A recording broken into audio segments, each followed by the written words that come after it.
Kemudian selanjutnya, nah, ketika kita mempelajari materi pola-pola hereditas, ini ada simbol-simbol tertentu yang memang harus kita pahami gitu, dan harus ya mau tidak mau kita hafalkan gitu ya. Ini adalah simbol-simbol. Yang pertama adalah parental, atau kita simbolkan dengan huruf besar ya, P. Nah, parental ini berasal dari kata parent yang artinya apa? Ya, artinya adalah orang tua atau induk yang disilangkan gitu. Misalnya P1 kan parental 1, parent 1 merupakan induk dalam penyilangan pertama. Nah, nanti kalau P2 itu adalah induk dalam penyilangan kedua. Berikutnya terus P3 gitu ya. Kalau kita nanti menemukan P itu adalah induk atau orang tua. Kemudian gamet. Nah, gamet ini disingkat dengan G. Nah, gamet ini apa? Gamet ini adalah sel kelamin. Ada 2 gamet, ada gamet jantan dengan ada gamet betina. Kalau gamet jantan itu adalah spermatozoid, gamet betina itu adalah ovum. Selanjutnya adalah filial. Filial atau kita singkat F gitu ya. Nah, ini apa? Ini adalah anaknya loh gitu. Kan kalau peleburan sel kelamin jantan, gamet jantan dengan betina menghasilkan anak. Nah, kita singkatnya adalah F. Ini hasil keturunan. Nah, misalnya juga F1 itu adalah keturunan pertama, F2 adalah keturunan kedua, F3 gitu dan seterusnya ya. Lanjut yang keempat. Nah, istilahnya yang dipelajari pada materi pola-pola hereditas ini adalah gen. Nah, gen ini sudah juga kita pelajari ya. Ini adalah faktor pembawa sifat. Di sini gen terbagi 2. Ada gen dominan dan ada gen resesif. Ya, kita bahas gen dominan. Dominan itu apa sih? Dominan itu ternyata adalah kuat gitu ya. Kuat. Sifat yang menang, yang dominan, dilambangkan dengan huruf besar. Ingat, namanya dominan, menang, berarti dilambangkan dengan huruf besar. Misalnya ini hurufnya adalah M besar gitu ya. Misalnya M besar membawa sifat manis gitu. Nah, kemudian lawannya adalah gen resesif atau lemah. Lemah berarti dikalahkan. Gen resesif ini dikalahkan oleh dominan. Ini kebalikannya, dilambangkan dengan huruf kecil. Misalnya ini M kecil. Kurang huruf M kecil ini ya. Misalnya M kecil membawa sifat asam gitu. Nah, konsepnya ini ada konsep di gen ini. Jadi sifat dari gen dominan akan menutup sifat gen resesif jika kedua gen tersebut berada bersama-sama. Misalnya gini, di situ ada lambang M besar M kecil. Berarti karena di sini tadi M besarnya manis, berarti yang tampak adalah sifat rasa manis, bukan asamnya, bukan M kecilnya ini kan tadi asam. Nah, kalau gandeng gini, ya kita sifat yang tampak itu apa yang paling dominan? Yang paling dominan ini adalah sifat yang manis gitu. Jadi kita nanti sebutnya manis. Oke, nanti mungkin kalau seperti ini masih agak bingung. Nanti kita masuk ke persilangan, insya Allah nanti akan mengerti ya. Oke, lanjut yang kelima. Istilahnya adalah alel. Nah, juga alel ini sudah kita pelajari ya. Alel ini review lagi, ini adalah pasangan gen yang terdapat pada kromosom sehomolog yang sama, yaitu dari kedua induknya, yang menunjukkan sifat alternatif sesamanya. Misalnya kalau panjang ya dengan pendek, misalnya buah manis dengan buah rasa asam gitu. Jadi sifat alternatif sesamanya apa gitu ya. Oke, nah ini juga di sini ada cara penulisan pasangan gen 1 alel. Ini adalah menggunakan huruf yang sejenis, tetapi berupa huruf besar atau huruf kecil. Misalnya A besar atau A besar A kecil gitu ya, atau A kecil, pokoknya dia menggunakan huruf yang satu jenis gitu ya, maksudnya A dengan A gitu ya, tapi nggak bisa B dengan C gitu, nggak bisa. Cuman hurufnya adalah bisa huruf besar ataupun huruf kecil. Itu namanya pasangan gen satu alel. Oke, lanjut ya. Yang keenam ini adalah genotip. Istilahnya lagi ada genotip, ini adalah tipe gennya. Apa yang disebut dengan genotip? Genotip adalah keadaan genetik dari suatu individu atau populasi gitu. Jadi genotip ini merupakan faktor pembawa sifat dari induknya. Nah, genotip ini dibedakan menjadi 3 macam. Tadi masih berhubungan dengan alel ini ya, genotip. Yang pertama ada dominan homozigot. Homo itu kan sama gitu ya, zigotnya sama gitu. Dominan berarti kuat. Tadi dominan dilambangkan dengan huruf besar. Nah, seperti apa contohnya? Misalnya M besar, Misalnya M besar. Nah, ini adalah membawa sifat yang manis gitu. Itu disebut dominan homozigot. Nah, kalau ada dominan heterozigot, hetero tuh beda, berarti hurufnya beda. Ada huruf besar, ada huruf kecil. Ini contohnya adalah M besar, M kecil, tapi juga tetap kita membacanya fenotipnya itu adalah juga sifat manis. Kenapa? Ya karena ini tadi M besar menunjukkan sifat manis. Ini yang dominan gitu ya, yang dominannya sifat manis tadi. Kemudian yang ketiga ada genotip resesif. Resesif ini yang kalah. Kalau resesif pasti dilambangkan dengan huruf kecil semua gitu ya. Nah, baru kita baca M kecil ini baru membawa sifat yang asam. Nah, gitu ya. Itu adalah dari genotip. Pembagian genotip menjadi 3 macam. Lanjut. Nah, ini yang ketujuh. 7 ini adalah fenotip. Fenotip itu apa sih gitu? Fenotip ini adalah sifat yang muncul atau dapat diamati dari suatu organisme. Nah, sifat yang bisa kita amati dari organisme. Ini maaf, ini salah. Ini bukan tipe gen ya. Ini tipe gennya dibuang nanti. Fenotip ini adalah sifat yang muncul atau dapat diamati dari suatu organisme yang dapat kita lihat gitu. Misalnya warna bunganya apa? Oh, ada ungu, ada merah, ada putih. Itu kita sebut fenotip jika kita belajar di pola-pola hereditas.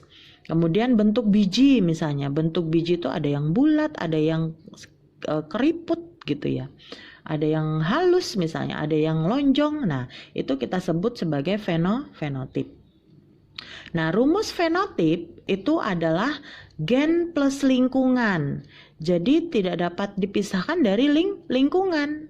Misalnya kita misalnya ya mempunyai bapak ibu kita gitu ya. Bapak ibu kita mempunyai genotip gennya itu bakat menyanyi gitu ya, bakat menyanyi.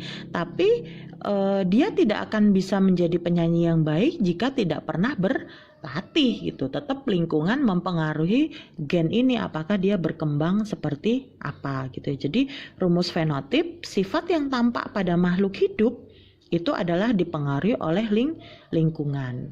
Misalnya fenotip gennya, gen bapak ibunya adalah putih gitu ya, gennya putih.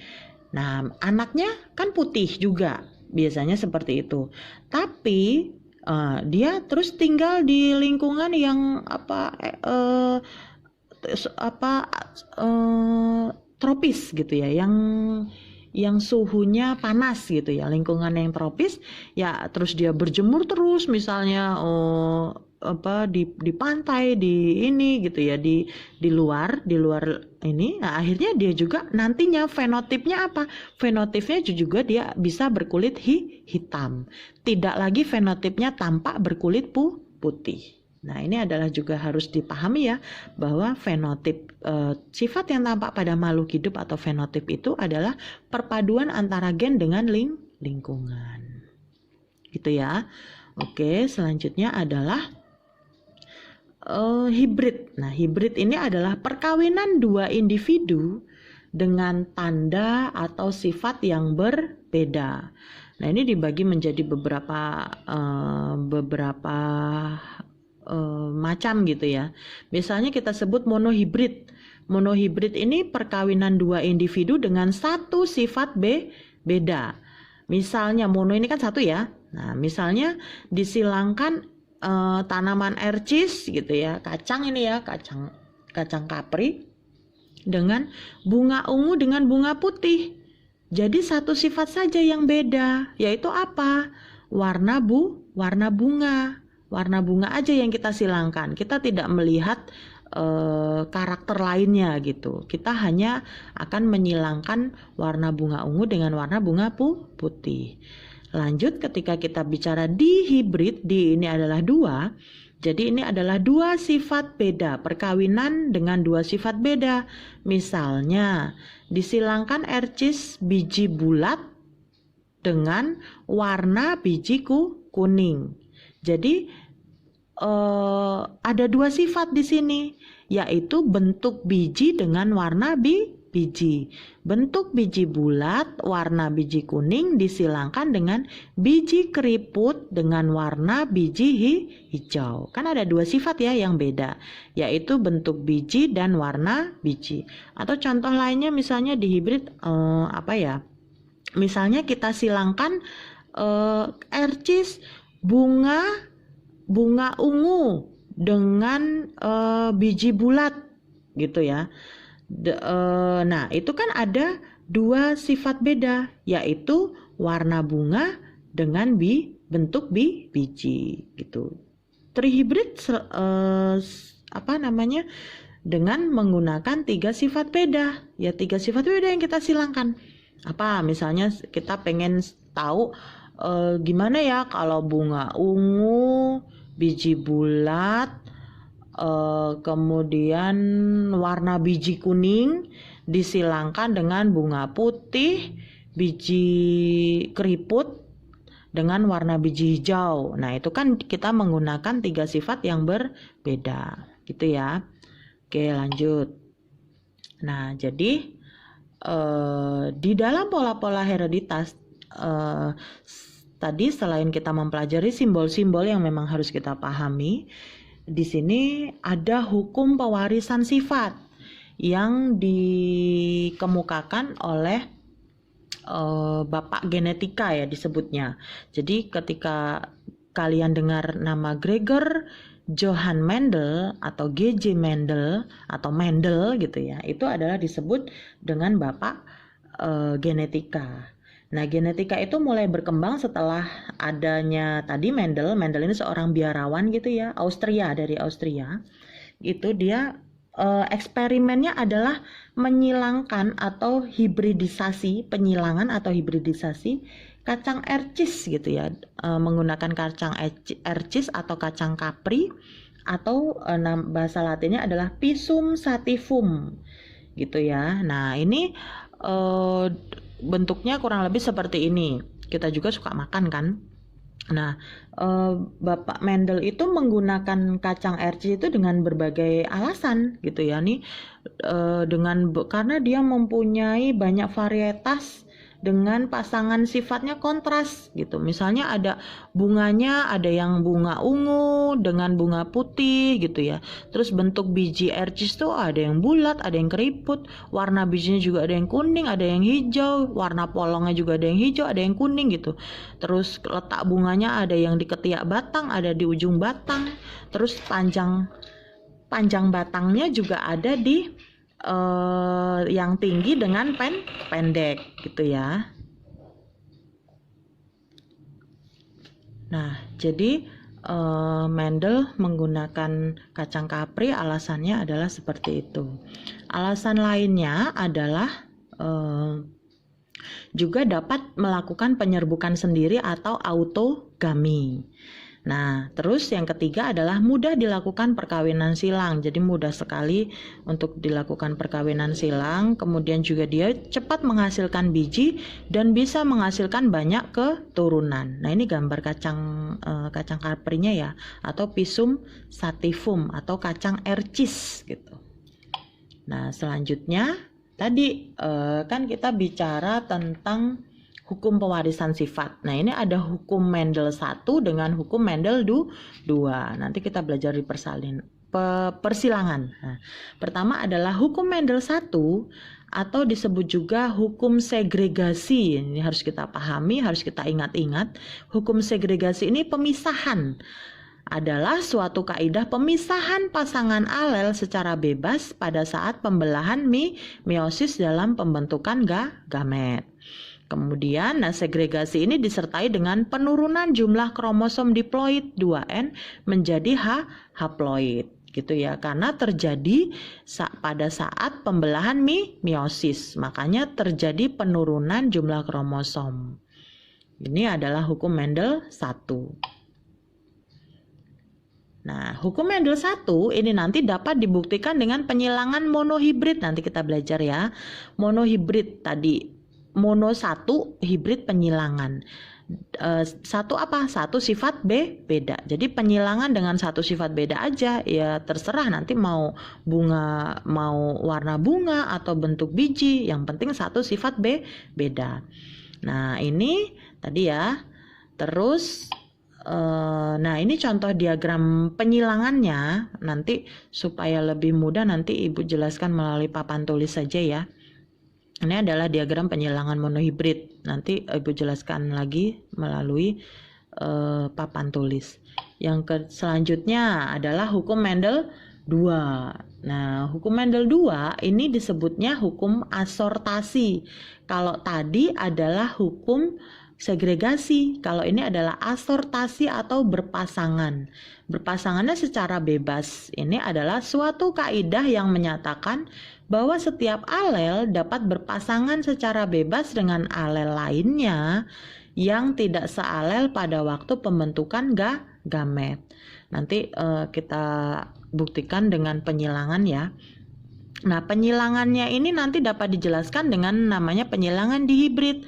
Kalau tadi hukum Mendel 1 penyilangan monohibrid, ini hukum Mendel 2 adalah penyilangan dihibrid, yaitu penyilangan dengan dua sifat beda, misalnya sifat biji bulat dengan warna biji kuning, atau mau bunga warna ungu dengan warna biji hijau, gitu juga beda.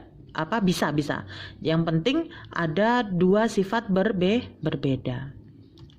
Oke, lanjut.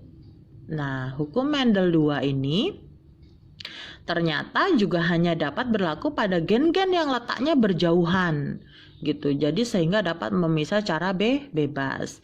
Karena kalau nanti letaknya berdekatan akan terjadi tautan atau tidak dapat memisah secara bebas. Ini juga nanti tautan akan kita pelajari lebih lanjut lagi. Selanjutnya, nah ini adalah contoh diagram penyilangan dihibrid. Ini sama, nanti kita ke Ibu jelaskan melalui papan tulis saja biar gampang ya. Oke.